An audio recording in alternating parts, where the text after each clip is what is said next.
nearly spent 5 years building the teams, processes, AI capability in a startup environment. Outside of the work, daily work, I also founded Newcast, which is a local AI community and newsletter that I run basically for anyone who is interested in generative AI, transitioning into generative AI, if they're working on their someone projects or something.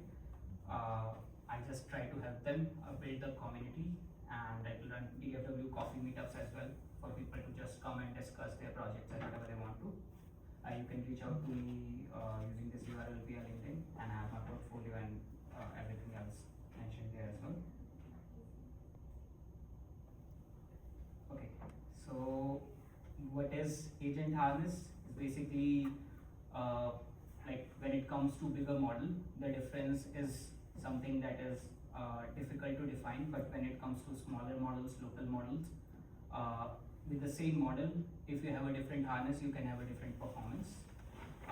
For bigger models, these data points that I'm mentioning is for some benchmark on coding, where the same model, which is like Quen 30 billion, Quen coder, was able to give a 20 plus point on that benchmark just because the harness was different. So the difference isn't the brain, it's like everything wrapped around it, the loop, the tools, and we'll discuss more about it as we go on through the slides. So how do we reached here from to harness engineering when we started back in 2022, when prompt engineering was the biggest thing that okay, this will be a separate job for everyone who is interested in Gen AI, right? So prompt engineering was basically how you request to the LLM. There was one shot, few shot, and you just give something to an LLM and it will reply you based on the knowledge. That was prompt engineering. Then we moved on from there, said okay, model knowledge is good enough for us, so we want to add our own context to it. That's when the context engineering came, that okay, I have a book for you, I want you to answer questions from that book only, not from whatever you have learned from. So then the problem with the context engineering, we all know that context window is limited still till now. For a bigger model like Opus, you only have 1 million context window on Claude, where you're paying $100 a month. So context engineering in itself is a challenge. How you we started summarizing it, that okay, if the context is full, let's summarize it, move on to the next task, and next time when we are giving some query, we'll have a summary of the context. What happened in a lot of cases where you're giving a trivial context, it works, but in cases like coding and all, where the tasks are there, when you summarize it, sometimes model, because the same model is summarizing the whole context, it summarizes that okay, I worked on this task already, so I'm not working on it again from the next query, and it skips that task. So if you go give it a context and then ask it to do some job on the code, it will do it like half-baked job. So that was a problem with context engineering. Then suddenly we started building tools around it. Context engineering was also evolved. Then we saw last year things like context and harness came from LangChain, and then Hermes, OpenClaw, these kind of stuff started coming. So harness engineering is when we wrap a model into a loop. I'll talk about what kind of loop it is, and verify, manage its own context over many steps. So that's pretty much what in basic the harness engineering is. So agent harness, the model, you have one thing, which is the brain, which predicts the next token for you, and you can choose whatever model you want to choose, from Opus, from local model, all are going to predict just the next word. But what makes Claude Code $100 worth and Cursor 60 or maybe whatever you're using $20 worth is the harness. So Claude Code is a harness that is too good for which you're ready to pay $100. It's not just the model. If you use Opus outside of Claude Code, you may not get the same results. So the harness brings the value. It's the body and the nervous system. So formally based on the research, people researched around 110 people last year on different systems of what can we call a harness. So harness, and they reached out to okay, we have these 6 governable components of a harness. Nothing in okay, if you don't have 6 components done, you cannot call your whatever you have wrapped around your model a harness. Even if you have 1, 2, maybe 3, it's still a harness. Is it complete? Maybe not. But these are the components that are required, or you need to take a look into it if you're working on a harness. even on your local models, on your local skills or whatever you are doing. So I'll one by one moving on from like execution loop. So first thing in any model to improve to give you good result is through a loop. If you don't want to interact with it continuously, you have to allow it to run in a loop. We call it Ralph loop. I'll talk about it later. Tool registry. Obviously, you need to give it tools like web search to go into databases, to do something that very specific for your use case. And then obviously context manager, how you manage your context. Depending on, some people have very small models that they're using with very small context windows. So you have to be aggressive in this case for context management. But if it's a bigger model, you can take a leeway and like ignore that. Okay, I don't want to do aggressive context management in this case. State store. So obviously, if you crash, if you keep on running, you want to manage that state. So you have to store it somewhere. Lifecycle hooks, like this is kind of important stuff, like skills and hooks and what you want to enforce. So your model is not continuously running in loops, and that's where it becomes a harness is important. So, and last part is evaluation. So I'll show a small demo of how you self-evaluate and iterate in a loop to make sense of if the harness is helping you improve over the just the model with the prompt. So yeah, every harness has loop. Loop is necessary. Without loop, you cannot say it's a harness. You gather information in that loop, that what you want to do. It can be a PRD file or anything that you designed. You want to keep it as like this is what you need to follow, and then obviously you act on it. You go and perform those tasks. That's the second thing. Third, very important part of the loop is verify, which is after each loop you will go and verify the result if it's actually making sense or not. So you have to repeat it until your goal is met or your budget runs out. This is the basic of a loop for harness. Context. Yeah. So how do you manage your context? This harness is a wrapper around. You have a small brain, and then you're building around that particular brain. Context is one part, your verification is another, evaluation is another, then you have your hooks and skills, and then you have your tools. So context becomes very important, and everyone who is solving a very specific problem handles context in a very different scenario, in a very different way. There is no like, I can tell you 4 or 5 ways that this is how you manage context and this is only it.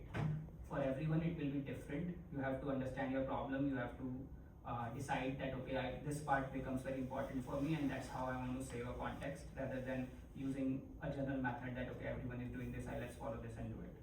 So a broader category, if I have to say, is summarize and trim. That you summarize a lot of whatever you have gone through in the chat with the model, you just summarize it and use it. Or you can trim, like okay, I don't want to, like for your use case or for my use case in insurance, I don't want to go for the initial part of the chat. I just want to keep the latest part or latest update of whatever happened, and that works for me. So my context management will be different from your context management, and that's summarize and trim.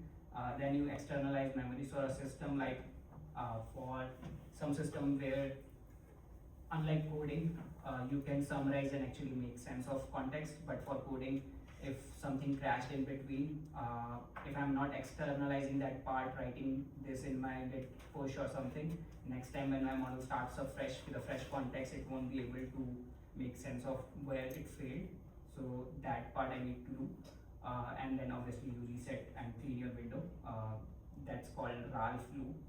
Ralph is a character inspired, like it's character in Simpsons, where that guy used to continue doing the things that he was not good at, and he will keep doing on that, and that's from there that Ralph loop came. So this whole Ralph loop is basically, you have your goal with you, you have your task divided into steps, and you keep working on each and every task till the time that task is complete. You have some verification and evaluation in between that you will keep on doing. Once the task is complete, only then you will move to the next task, and till this process is completed, you will not go out of the loop until unless your hooks or your certain rules mention that okay, you're out of context or you're done for the time or something like that, which triggers a hard reset.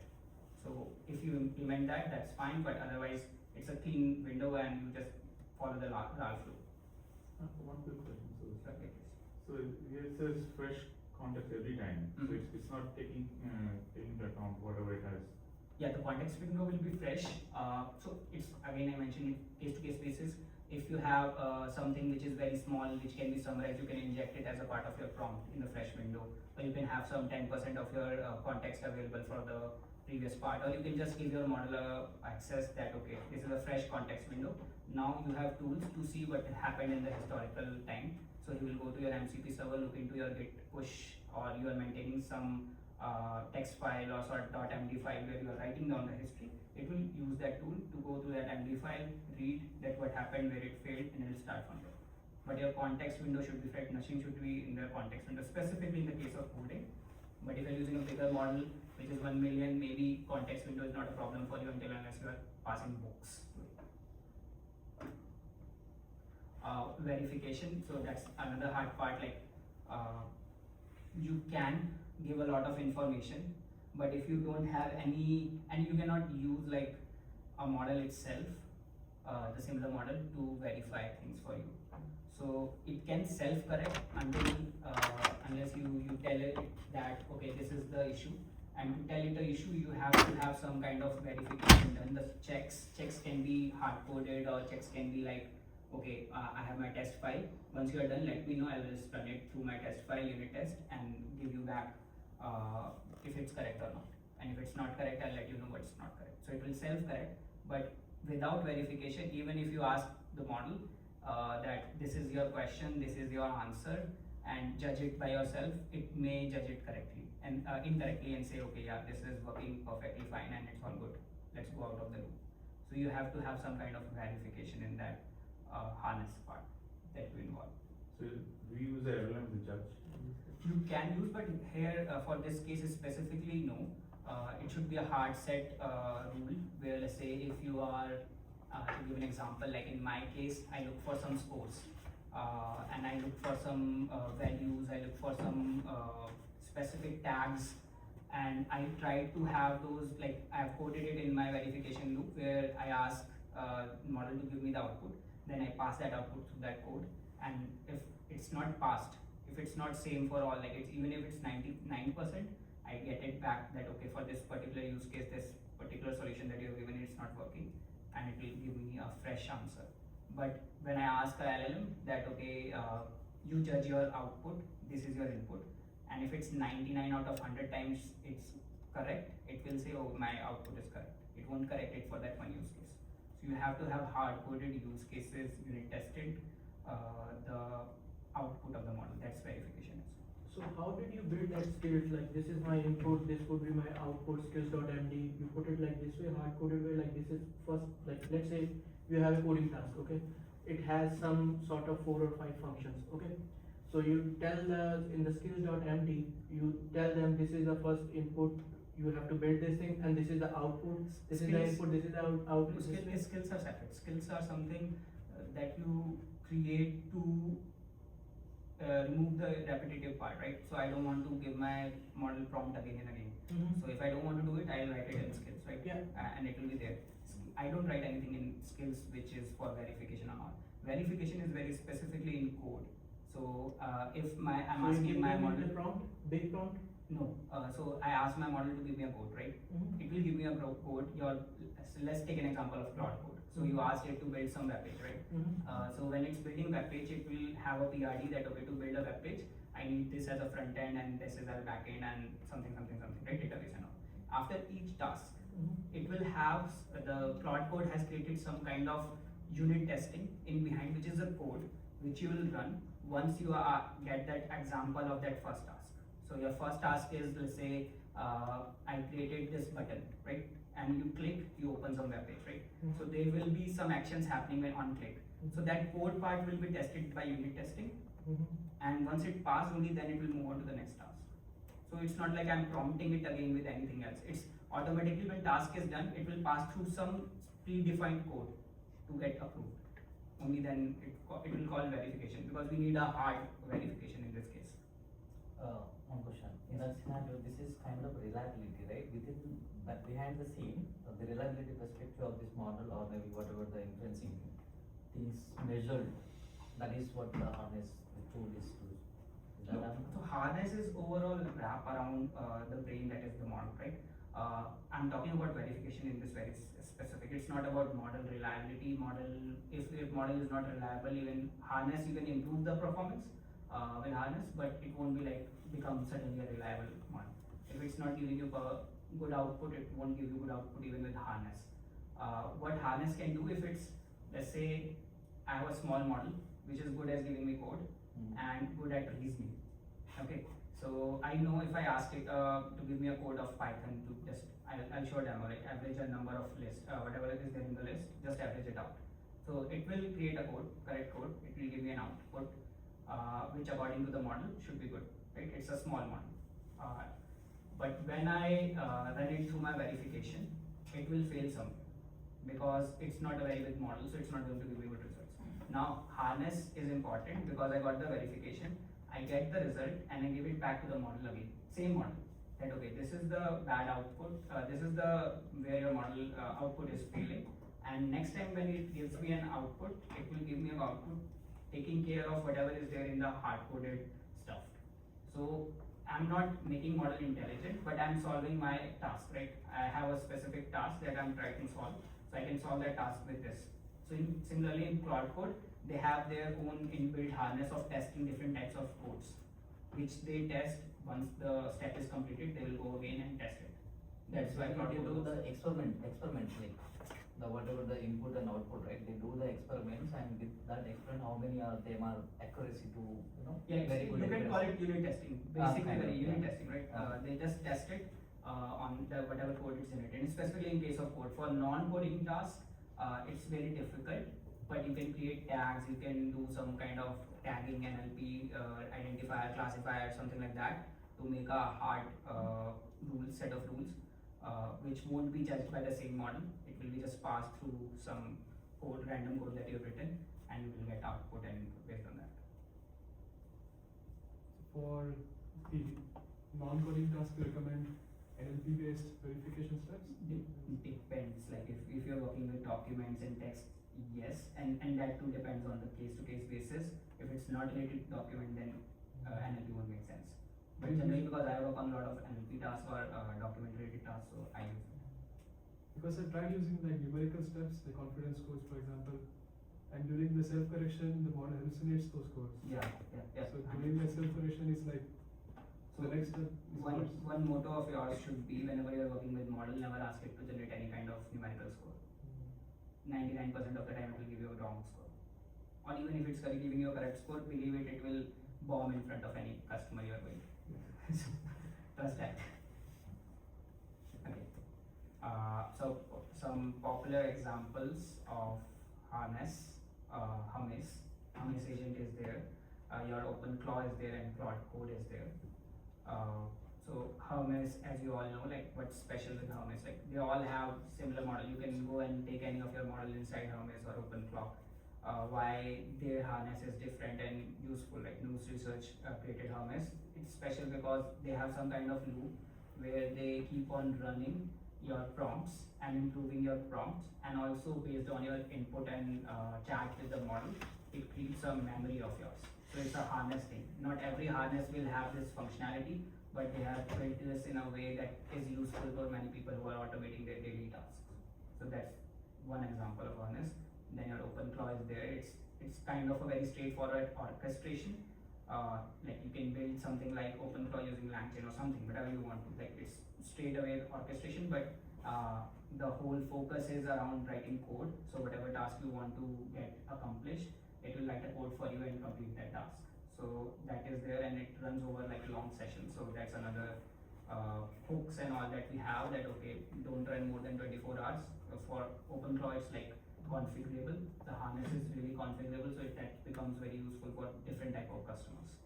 And Cloud Code, Cowork, and Cloud Design, everything that is there, that is another great example of how you build a harness.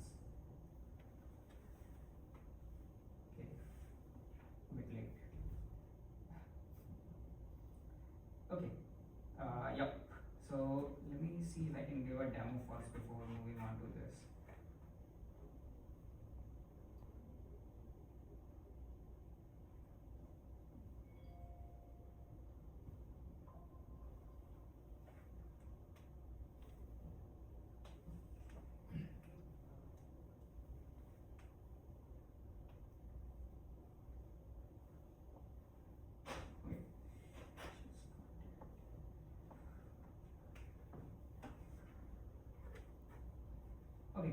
very small, like I will say baby small code that I wrote with Claude to depict how a harness works. Really simple.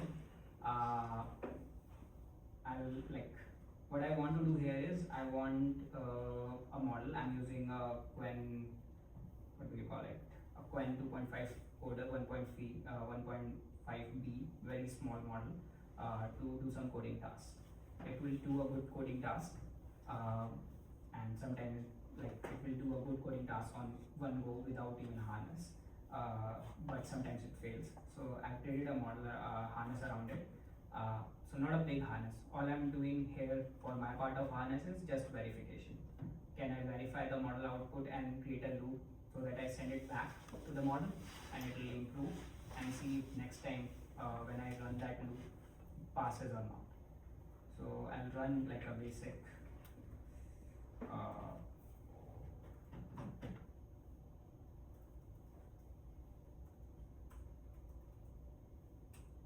so what I'm calling here is just model asking it to calculate the arithmetic mean of list of the numbers. So I have given in my average.py 3 files, like that you have to find out the average of these three things, and it gave me an error while doing like 1.67. So one of the average was 122, which came out to be 1.6667. I expected that you round it up. So if you go to a bigger model, it will automatically round it and give you 1.67. It won't give you 1.666. But I expected that same functionality from a smaller model. Okay, my model is not capable enough. What to do now? Should I go to a bigger model or introduce a harness? So I decided let's do a harness. So this time I won't do anything. I'll just ask it to what's the mode name? Loop. So I'll ask it to run it in loop till the time it solves the problem, right? So it passed all the tests. How? So this time it created a list that I return round average then /2. So this time it gave me an output where when it's returning me a number of the average, it's returning it like to the column, rounding it to the value 2. So it automatically knows I wanted 1.67, the answer it gave me 1.6667, which was not expected. I never gave it like what to do. I just asked it to redo it and it gave me the correct answer with the same model. Otherwise I could have moved to a bigger model and that would have solved my problem easily. But that's how you choose that way you want to go with this. So that was pretty much the demo. Yeah, please. The two number you have hard coded or it has? So I have this small average.py file which I created, which is basically check these numbers, right? List. So and I wrote down like what I am expecting. So this is what I ask every one of you. If you are working on verification, you have to hard code it what you want for some certain level of performance. That okay, I wanted to classify something. I need to hard code it for some use cases that this should be this always. If it's not passing that test case, it will continue moving into the loop until the tokens are born. Okay. So that was the, I think, yeah, that was pretty much it. Do you from my usually side. have like a post hook that what do you call non-blocking post hook to verify these things? You can create hooks.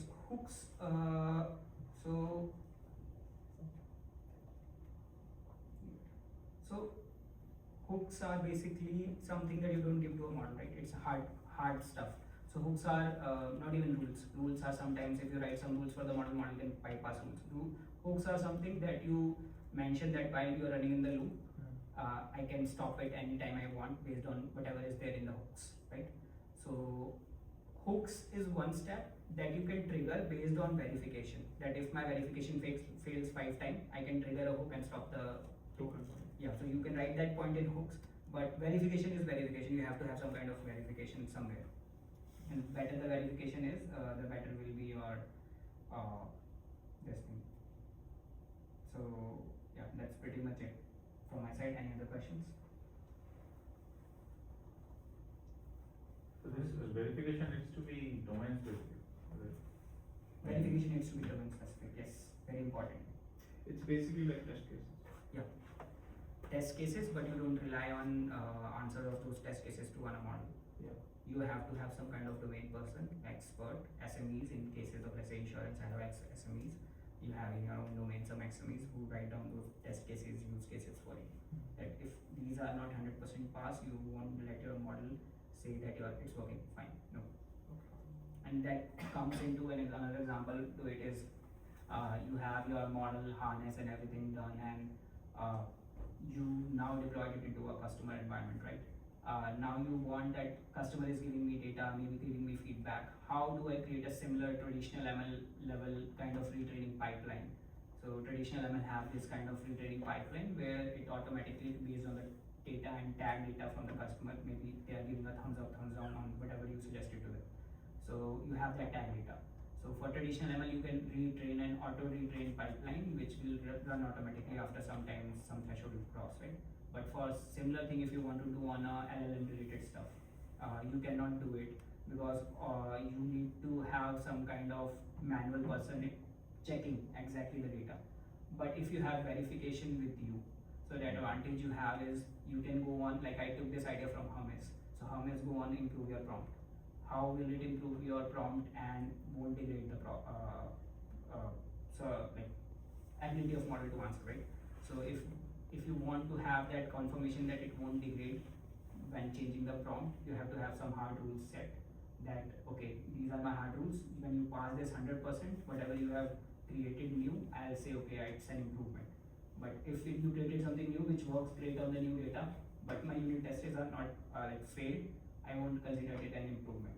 So that's how, if you have some kind of combination of this, you can have an auto improving LLM model in client system which auto retrains in, let's say, 3 months, quarterly, or whatever you have contract of. So that's another thing you can do.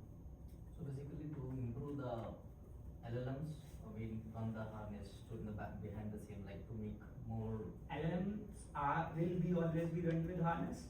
Harness is something that an AI engineer or whoever data scientist has, they need to build it. When they are creating an application, harness should be there.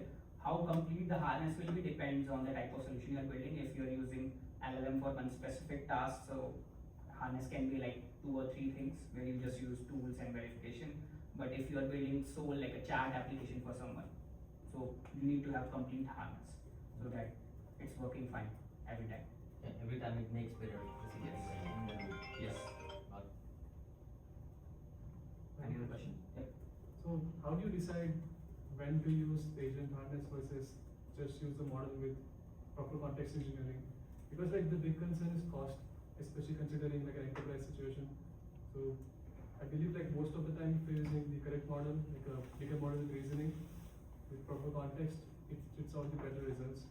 But then if you have to use a smaller model with agent harness, it's worse than the bigger model with context. I do opposite. I do prefer open source model with agent harness rather than bigger model without harness.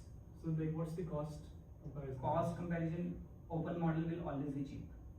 Always be cheap because all you are doing is if I'm running I'm taking a NVIDIA GPU. If I don't have that small machine, be it Spark or something, then it's like $500 on AWS if I'm doing whatever machine I'm doing, right?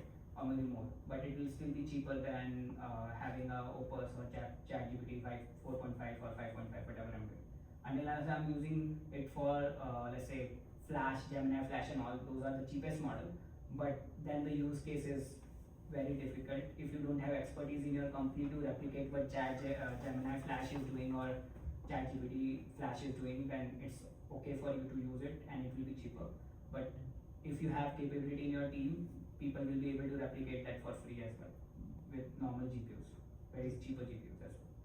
Is that considering the cost to scale to maybe 50,000 users? The cost to scale, always having an open, even more than cost to scale.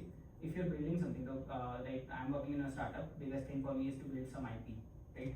So if all I'm doing is just passing a prompt to some Opus or something or ChatGPT, that can be easily can be replicated and it's not that defendable. But when I'm building my harness, that is something that people who are using, let's say they're in market using Gemini, they can do it. Obviously these are performance equivalent to me, but their cost will be higher and they don't have an IP. That's how we choose. Seems to me like you need a harness to be even considered an AI agent, because the harness is what gives you the self-reflection and the introspection.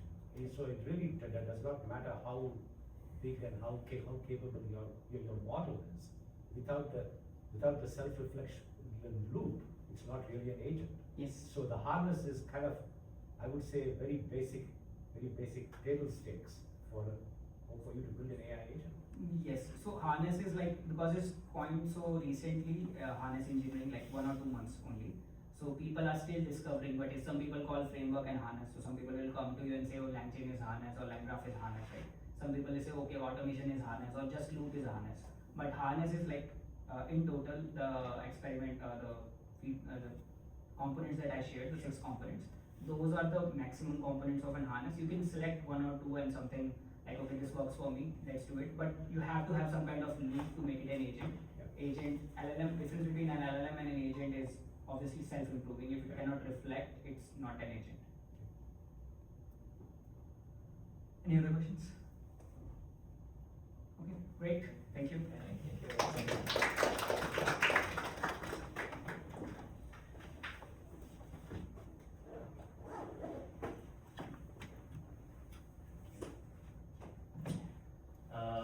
Yeah, thanks everyone for joining us today, and thanks Abhishek and Vivek for valuable time and insight you shared today. Quick introduction, my name is Milan. I am a founder of ACM Dallas chapter. We are running this chapter for a year now. This is our first in-person event, and it turns out to be good candidate with small gathering. We are trying to do basically trying to close the gap between researcher, students, and professionals, so they can come together, share the ideas the way these two folks did today. So we are trying to do more activities in upcoming months. So stay connected with us via LinkedIn. Our channel name is ACM Dallas. It's non-profitable community. It's same like IEEE, but we are trying to do more in-person events so that way people around DFW can connect with each other. Thank you.